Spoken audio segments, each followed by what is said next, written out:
Hi everyone, it's me, Darlene. It is a Friday night and I am going to talk a little tiny bit about narcissism. I'm going to try to keep this one quick.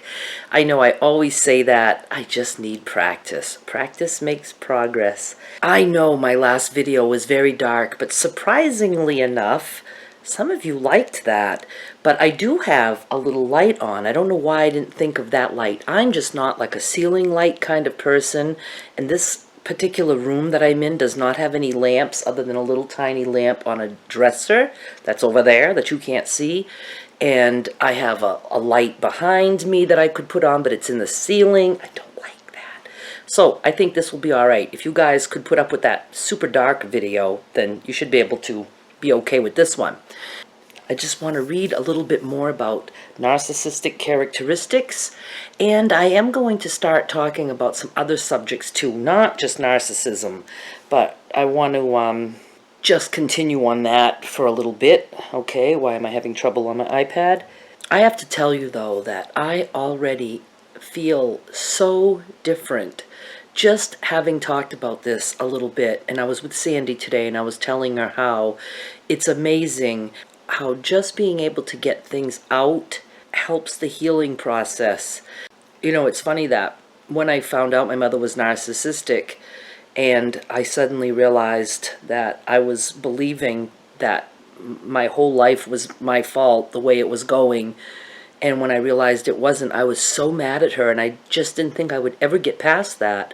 And just being able to talk to you guys a little bit, it's like I'm not as mad. I mean, we still have issues, but I am so able to overlook it because I have an outlet. I just really can't say enough wonderful things about YouTube and the platform that it allows me to have, to be able to hook up with you guys and make friends. And it's so hard to explain how much I love you guys, appreciate you guys, trust you guys, respect you guys. I mean, it's just really, really cool. So thank you for that. Helps me immensely. Growing Up Crazy. It's growingupcrazy.darlenemishu.com, and I have the narcissistic traits and characteristics there. So it's an easy place for me to find the info that I am looking for. I still have so much behind the scenes work to do on websites and things like that. And even though my days are all the same, I still tend to do that kind of work on weekends. Okay, we're going to talk about one of the traits that doesn't really fit my mother too much. Well, it does, but it does, but not according to the examples that they give. But I'll give you some examples of how it applies to her. I really want to touch on not just things that apply to me, because I don't know anything about being raised by a narcissistic father. I can imagine, anybody that sees something from childhood, that it can mess you up big time. But the other thing that I really have no idea of is when somebody who has never been around a narcissistic person marries a narcissistic person. Just knowing how narcissistic people work, I can only imagine that a perfectly normal man or woman can marry a narcissist and very shortly think that they're insane. I mean, I just know a narcissist can do that to someone. And I think if you've never been around it, you probably just completely believe that person because you don't realize that there are people like that. So they make it very easy to believe. So we will touch on things like that too. All right. Has a grandiose sense of self-importance. Exaggerates achievements and talents. Expects to be recognized as superior without commensurate achievements. Meaning they will, boast about these things that they've never really done anything worthy of what they're saying. Like they catch the biggest fish, always bigger than anybody else, but then you find out they've never even been out on the water. It's like, just they're very good tellers of tall tales. All right, I'm just going to read this. Grandiosity means a sustained, unrealistic sense of being superior, better than other people. It also refers to a sense of uniqueness, the belief that few others have anything in common with oneself, and that one can only be understood by a few or very special people. They're saying that the narcissist is, they think they're so above everybody that they don't even think anybody else can understand. And if they can get you in, and this is how it's easy to do to a child. How do I explain it? It's like I just always thought my mother was above and beyond, even though she could be absolutely horrible and evil at times, a lot of times. And even when she wasn't horrible or evil, there was always constantly changing her mind or changing plans and still always saying, I never said that. You know, just, it was daily reminders that I was nuts and that I couldn't trust anything I said. But yet I believed she was so above everybody else that when other people didn't like her, I understood it's because they weren't special enough. They didn't get it. I loved her. So that kind of made me feel special because I loved her and admired her.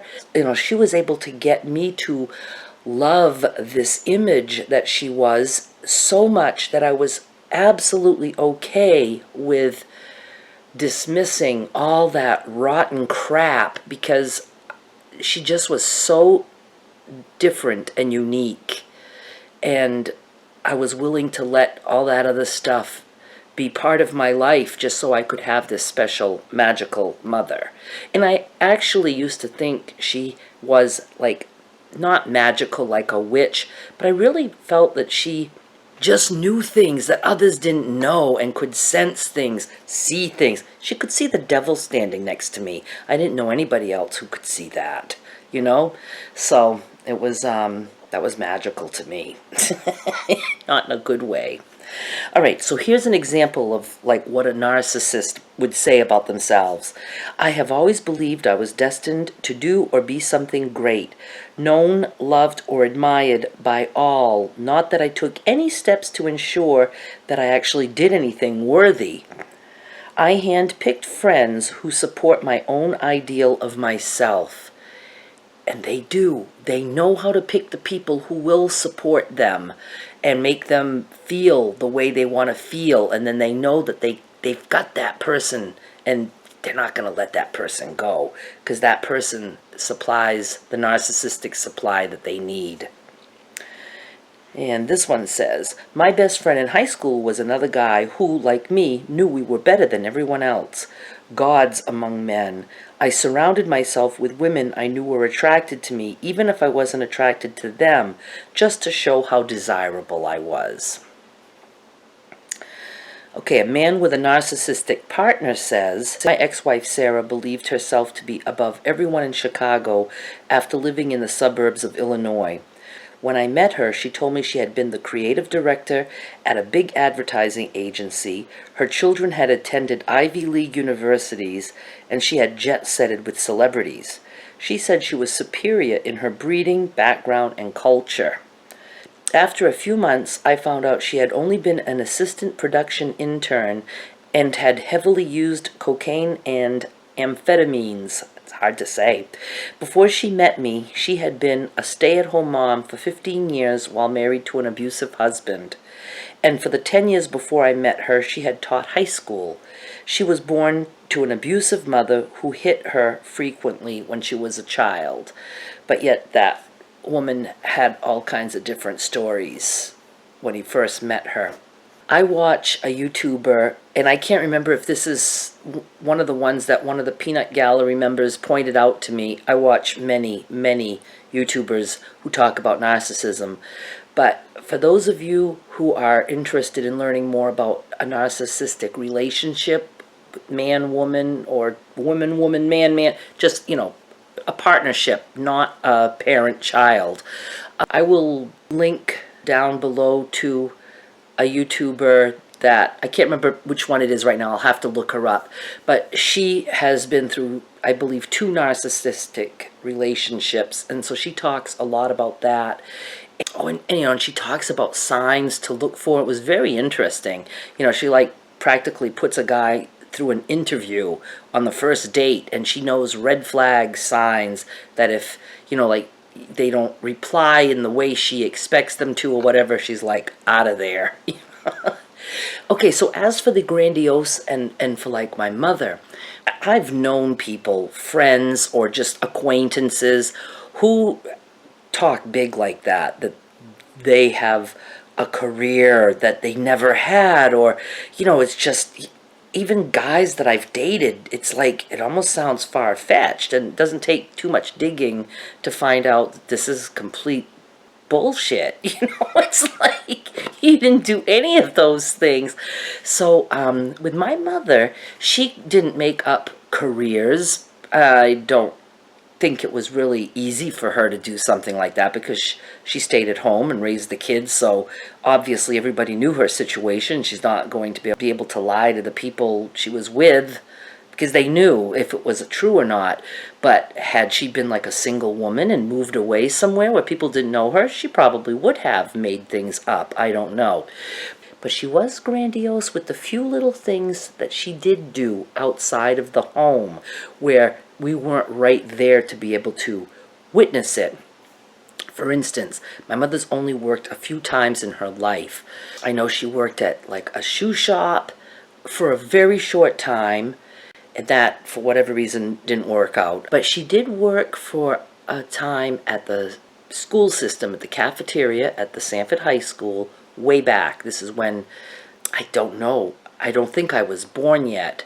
But so she worked in the school cafeteria for a while, and the way she tells it, and again, I always believed her, she was by far the best. Students would leave her notes about how she was the best person in the cafeteria. People would come up to her and say, "You make the best mashed potatoes I've ever had." And it was always how many people told her it was good. Now, when I was little, that sounded okay to me, that students would go, you know, write notes, or I didn't know, but I used to hear the story about how she was the best cafeteria cook ever. You know, looking back, it's like, how many high school students took the time to say, "Oh, Mrs. Michaud, those were the best mashed potatoes"? I mean, I just think that a lot of that was made up. And then, of course, the other workers were so jealous of her because she was so beautiful and cooked so good, and they didn't like her, and the boss, and she even knows the name. We have proof that my mother actually worked in a cafeteria because I know she's in one of my brother's yearbooks. But anyway, it was all that. She was the best. She was so beautiful. Everybody was jealous of her. And the reason she could no longer work there is because they hated her so much because she was so awesome. They probably hated her. But I don't know if it's because of her awesomeness.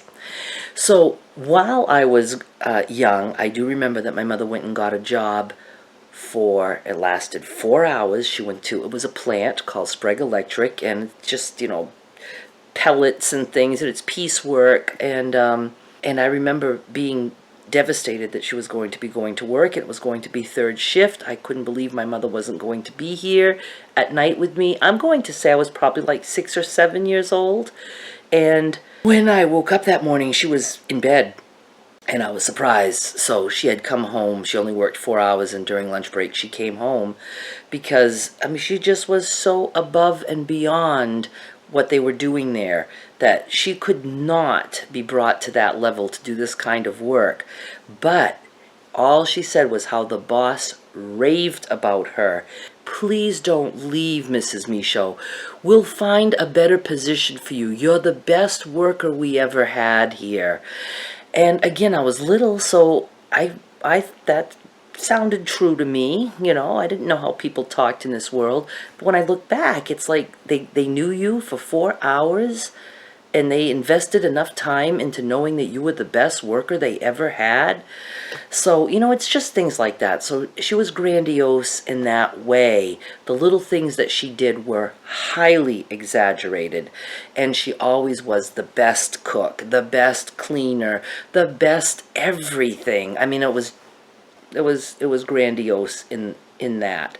And anytime she didn't get to achieve something that she would have liked to, it's because it was impossible, because she was above and beyond the others and they just didn't understand that. She didn't fit with them because they were low lives. She was way up here.